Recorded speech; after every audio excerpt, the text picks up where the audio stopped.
Welcome to Peak Performance Leadership's Monday Leadership Minute, where I, Chief Leadership Officer Scott McCarthy, get you set up for your week with this quick, dirty, raw, to the point topic that either you, the audience, has asked me or something that's near and dear to my heart. And if you're looking for a bigger show, more in-depth show, don't worry, I have you covered with the big show on Wednesdays. And for anything else around our ecosystem, be sure to check out movingforwardleadership.com for all your leadership needs. And now, let's get your week started to rock with this week's Monday Leadership Minute. Yes, good day, everyone. Hope everyone is doing well. So, I want to go live tonight because Archana is interviewing me for her blog. And she asked me a question which I haven't gotten back to her, unfortunately. But I definitely wanted to answer it now. And I might as well do it at the benefit of everyone here within the group Leadership Skills for Managers Who Want to Be Leaders, Not Bosses. So let's go into the question, shall we? How can we as leaders engage your subordinates without crossing the line? It happens that you are supposed to engage with them in an informal meeting setup. Here, you want to mix it up with them at the same time. Talk has to maintain a formal tone as well. I have seen leaders fail miserably in maintaining the balance. Wow, great question. So many different actually key aspects to that question. So let's break it down first off. Let's talk about engaging your employees. So how do you actually engage your employees? You have to, look human to your employees. You have to come across as one of them. But just like I said, Archana very eloquently puts, you don't want to cross that line. So how do you engage with them, informally, but not cross the line? So you want to get out there and interact with your people at, that level informally, talking about the things that matter most. And really to ensure you don't cross any lines is following the conversation that your people put forth. So, for example, if you're talking to them and they start talking about their family, there we go. You just kind of stay in that lane. If they're talking about their hobbies, stay in that lane. You're not going to go to a point where they're not comfortable or they're not happy with the conversation.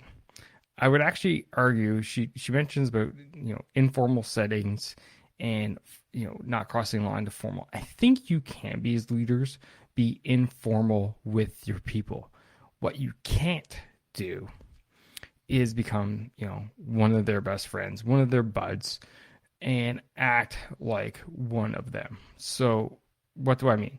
You can be informal. You can have great conversations. You can have jokes. You can laugh. You can talk about whatever. What you can't do, you can't talk about whatever. That's what you can't do.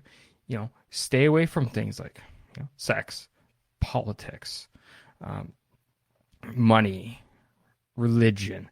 These are really sensitive issues that you want to avoid at all costs. Do not go down any of those roads, especially here in North America, especially in the U.S. with politics right now. It's just crazy. You want to stay away from those topics so that you keep in that informal round. Again, talking about hobbies, talking about family, talking about plans for the future, etc.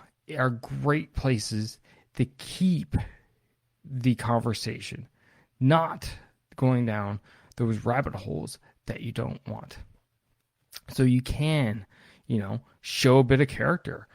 My hockey team is playing bad. I will be like, GD. I will, show those emotions to people. I will get excited when I'm talking about my podcast and you guys, the group, with my people. I will, show those emotions. I'll show that human side of me to my people. But what I don't, talk about is my relationship with my wife or my religion views or my political views. I stay away from those things at all costs.